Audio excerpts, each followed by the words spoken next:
Minority महिला हूँ, इस सदन में हम सिर्फ 2 महिलाएं हैं और उस नाते से मैं ये बात कहना चाहती हूँ कि इस बिल के माध्यम से मुस्लिम महिलाओं को कुछ नहीं मिल रहा है, ये हमें कुछ नहीं देना चाहते। निसार में तेरी गलियों पे है वतन, जहाँ चली है रिवाजो गैर कि कोई ना सर उठाकर चल सके। कि अभी ईद की रौनक बुझी भी नहीं थी और हमारी जड़ों पर एक नया फरमान लाया गया।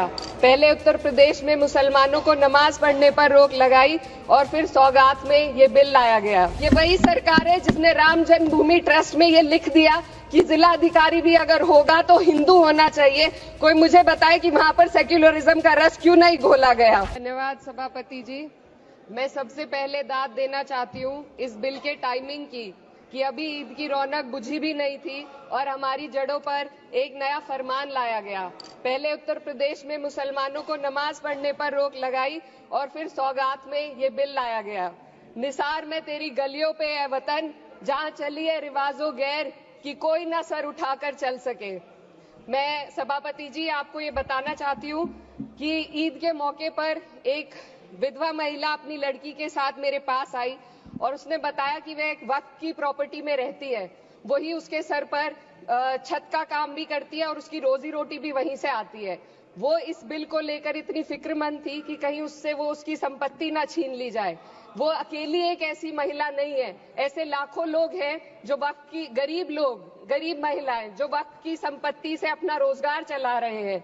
और ये जो वक्फ बाय यूजर क्लॉज के हटाने से लाखों वक्फ की जायदाद अपना स्टेटस खो देंगी और लाखों लोग इसी तरीके के लोग सड़कों पर आ जाएंगे। वक्फ क्या है, वक्फ बाय यूजर क्या है? इसका ये मतलब है कि कोई जायदाद अगर सालों से दीन और भलाई के कामों के लिए इस्तेमाल हो रही हो तो वो खुद ब खुद वक्फ मानी जाएगी। हिंदुस्तान की अदालतों ने भी इस बात को तस्लीम किया है। वक्फ बाय यूजर सिर्फ वक्फ बोर्ड को ही मिली कोई खास सौगात नहीं है, ये बल्कि सभी अन्य धार्मिक ट्रस्टों को परंपरा और यूज के आधार पर बिना किसी डॉक्यूमेंटेशन के धार्मिक चरित्र को डिक्लेयर करने का राइट मिला हुआ है। भारत के संविधान के आर्टिकल 13 क्लॉज 3 में कस्टम और यूसेज को कानूनी वैधानिकता प्रदान करता है। इसी आर्टिकल से वक्फ बाय यूजर भी निकला गया है।